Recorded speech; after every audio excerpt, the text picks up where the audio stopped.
Bom dia, irmãos queridos, nesta quarta-feira, dia 5 de junho. Bom dia, queridos irmãos e irmãs. Vamos juntos meditar o Evangelho de São João, capítulo 16, versículos de 4 a 14. Eu vou, mas enviarei o Paráclito, o Espírito da Verdade. Continuamos a serena caminhada da nossa semana, rumo ao dia de Pentecostes. Na palavra de hoje, aparece clara a ação do Espírito Santo, capaz de nos guiar até a plena verdade, capaz de desmascarar a mentira do mundo, de fazer triunfar o poder de Jesus, o seu amor. O nome Paráclito é sem dúvida novo e surpreendente para os apóstolos e para nós hoje também. Sabemos que o seu significado é consolador, defensor, advogado, ou seja, amigo que me socorre e me explica as coisas.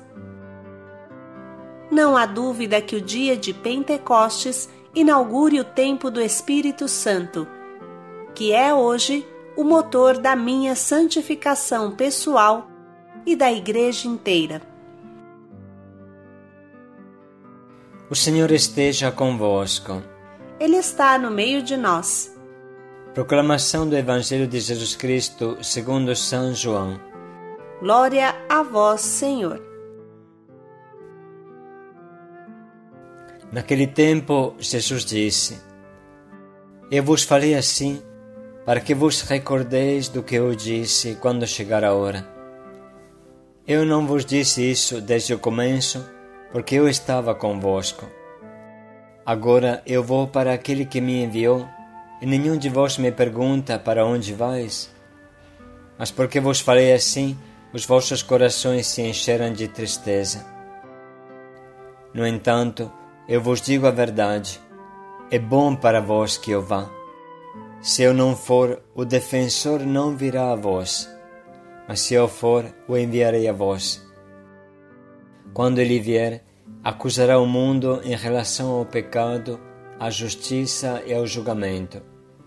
Quanto ao pecado, eles não acreditaram em mim. Quanto à justiça, eu vou para o Pai, de modo que não mais me vereis. E quanto ao julgamento, o chefe deste mundo já está condenado. Tenho ainda muitas coisas a vos dizer, mas não sois capazes de compreender agora. Quando ele vier, o Espírito da Verdade vos guiará em toda a verdade. Ele não falará por si mesmo, mas dirá tudo o que tiver ouvido e vos anunciará o que há de vir.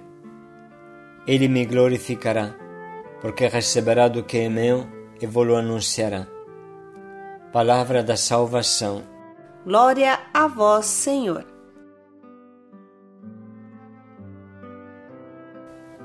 Se eu não for, não virá a vós o defensor, o Paráclito.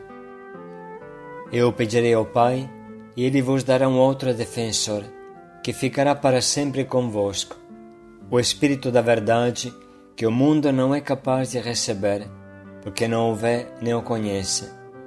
Vós o conheceis, porque ele permanece junto de vós e está em vós. Continuamos a nossa caminhada ao encontro do Espírito Santo, pessoa viva, real, distinta do Pai e do Filho. Meditamos sobre esse trecho na semana passada, mas agora vamos dar mais um passo no aprofundamento. Irmãos, ignorar o Espírito Santo seria como ignorar Jesus Cristo ou nosso querido Pai do céu.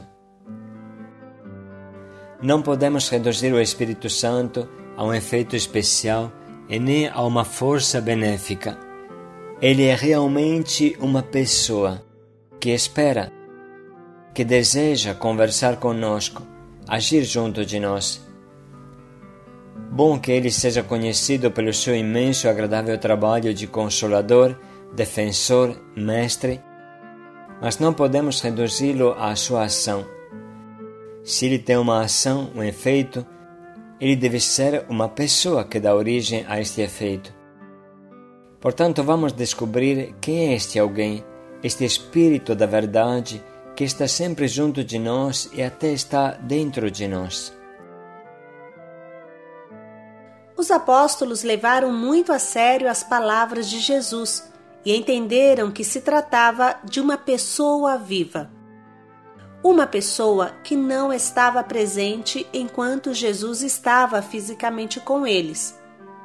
O próprio Jesus diz: "Se eu não for, ele não virá a vós." Portanto, se fosse uma irradiação do próprio Jesus, por que não estaria junto dele nessa terra? O fato que Jesus tenha que ir para ele vir, já isso define que se trata de uma pessoa bem diferente de Jesus, que pregará o que é de Jesus e o anunciará. Quando vier o Paráclito, o Espírito da Verdade, ensinar-vos-á toda a verdade, porque não falará por si mesmo, mas dirá o que ouvir e anunciar-vos-á as coisas que virão. Ele me glorificará, porque receberá do que é meu, e vô-lo anunciará.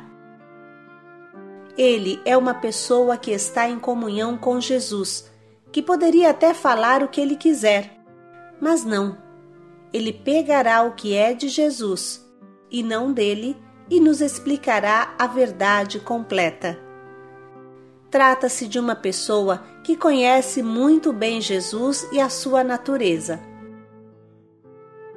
Claro que hoje colocamos em destaque a distinção total que existe entre o Espírito Santo e Jesus. E nos próximos dias focaremos a profundíssima comunhão que existe entre eles e que os torna uma coisa só junto ao Pai.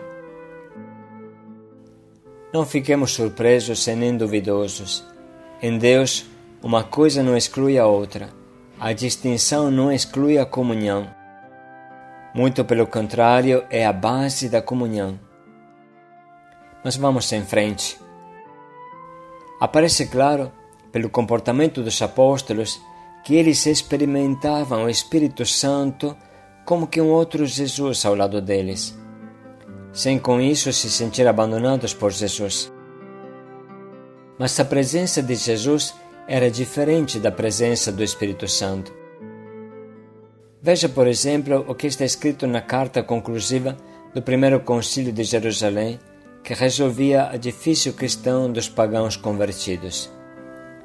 Assim encontramos nesta carta, que é relatada nos Atos dos Apóstolos: o Espírito Santo e nós decidimos.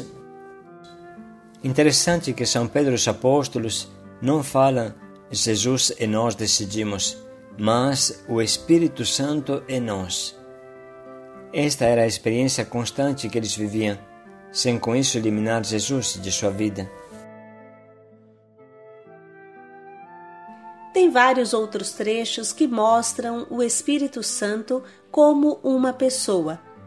Por exemplo, é o Espírito Santo que diz a Felipe: vai, alcança o carro do eunuco.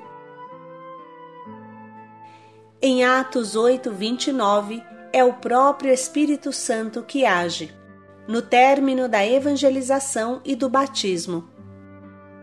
Está escrito: o Espírito Santo raptou Felipe, que se encontrou em Azoto.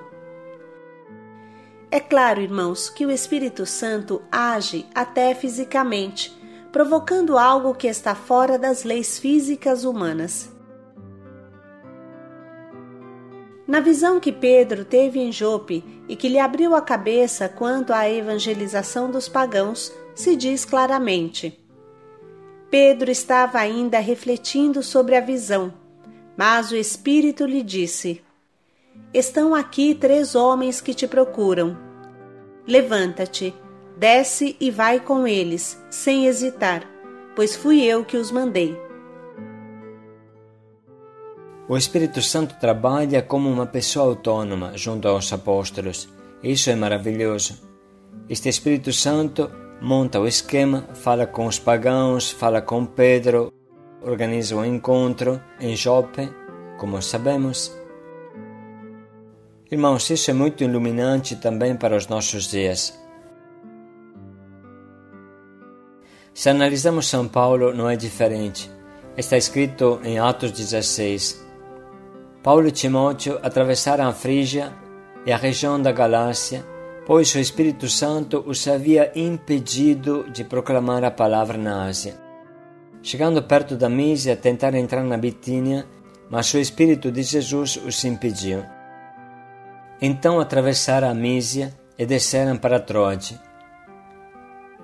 Você percebe, parece quase que o Espírito Santo está contra a evangelização, mas na verdade a está orientando esta evangelização para um certo lugar que ele queria. Também nesta ocasião observamos que não é Jesus que aparece e fala, orienta, mas o Espírito Santo que age pessoalmente. Antes disso, o livro dos Atos mostra claramente que essa missão foi planejada pelo Espírito Santo. Certo dia, enquanto celebravam a liturgia em honra do Senhor e jejuavam, o Espírito Santo disse: Separai para mim Barnabé e Saulo, a fim de realizarem a obra para a qual eu os chamei. Jejuaram então e oraram. Impuseram as mãos sobre Barnabé e Saulo e os deixaram partir. Enviados pelo Espírito Santo, Barnabé e Saulo desceram até Seleucia e daí navegaram para Chipre. Aqui aparece claro que o Espírito Santo é o arquiteto da nova evangelização do mundo inteiro. Concluímos citando o Catecismo da Igreja. No número 243 e seguinte, assim está escrito: Antes de sua Páscoa, Jesus anuncia o envio de um outro Paráclito, defensor, o Espírito Santo. Ele está em ação desde a criação, e depois de ter falado outrora pelos profetas, agora ele está junto aos discípulos e está dentro deles, a fim de ensiná-los e conduzi-los à verdade inteira. O Espírito Santo é assim revelado como uma outra pessoa divina em relação a Jesus e ao Pai. Parágrafo 244. A origem eterna do Espírito revela-se em sua missão temporal. O Espírito Santo é enviado aos apóstolos e à Igreja, tanto pelo Pai, em nome do Filho, como pelo Filho, em pessoa, depois que estiver voltado para junto do Pai. O envio da pessoa do Espírito após a glorificação de Jesus revela em plenitude o mistério da Santíssima Trindade. A fé apostólica no tocante ao Espírito Santo foi confessada pelo Segundo Concílio Ecumênico em 381 em Constantinopla. Assim está escrito: Cremos no Espírito Santo, que é Senhor e que dá a vida. Ele procede do Pai. Com isso, a Igreja reconhece o Pai como fonte e origem de toda a divindade. Mas a origem eterna do Espírito Santo não deixa de estar vinculada à do Filho. Vamos agora, irmãos, ler novamente esse trecho do Evangelho que dá origem a toda essa experiência pessoal com o Espírito Santo. Antes, porém, queremos citar uma frase bem significativa para entender tudo o que estamos tentando explicar. Faz parte da reflexão de Santo Agostinho sobre o Espírito Santo. Ele assim fala: O inefável abraço do Pai e do Filho não é sem gozo, sem amor, sem alegria. Esse amor, esse prazer, essa felicidade na Trindade é o Espírito Santo. O Espírito Santo é o Consolador, porque é a personificação da alegria, do prazer profundo, da felicidade. Por isso que tanto hoje precisamos dele.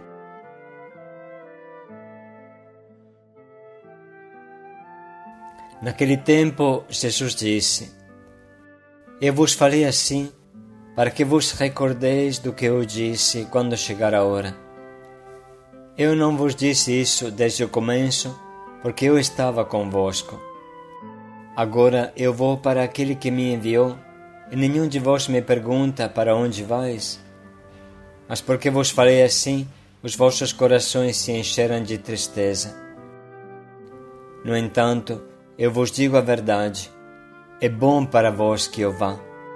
Se eu não for, o defensor não virá a vós, mas se eu for, o enviarei a vós. Quando ele vier, acusará o mundo em relação ao pecado, à justiça e ao julgamento. Quanto ao pecado, eles não acreditaram em mim. Quanto à justiça, eu vou para o Pai, de modo que não mais me vereis. E quanto ao julgamento, o chefe deste mundo já está condenado. Tenho ainda muitas coisas a vos dizer, mas não sois capazes de compreender agora. Quando ele vier, o Espírito da Verdade vos guiará em toda a verdade. Ele não falará por si mesmo, mas dirá tudo o que tiver ouvido e vos anunciará o que há de vir. Ele me glorificará, porque receberá do que é meu e vou-lo anunciará. Vamos parar um pouco para anotar as frases do trecho da meditação que mais nos atinge. Se for necessário, podemos voltar atrás e ouvir de novo esta reflexão para entender melhor o que o Evangelho nos diz.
Chegamos agora ao nosso propósito, que pode permanecer constante nesses dias. Pedir, invocar, chamar, clamar o Espírito Santo em cada momento do dia sobre nós e tudo o que fizermos, para que ele haja como agia com os apóstolos. Vinde, Espírito Santo, enchei os corações dos vossos fiéis e renovai a face da terra.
Vamos começar desde já apresentar ao Espírito Santo tudo o que nos espera neste nosso dia.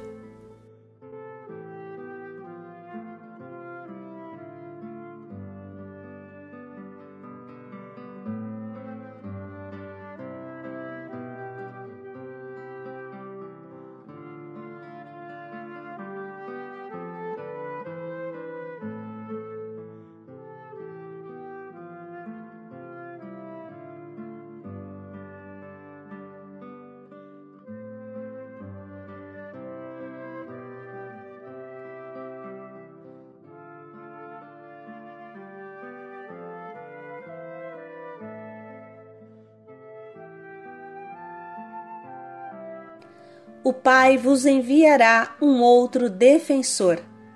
Paz e alegria a todos. Está convosco, está em vós. Paz e alegria a todos.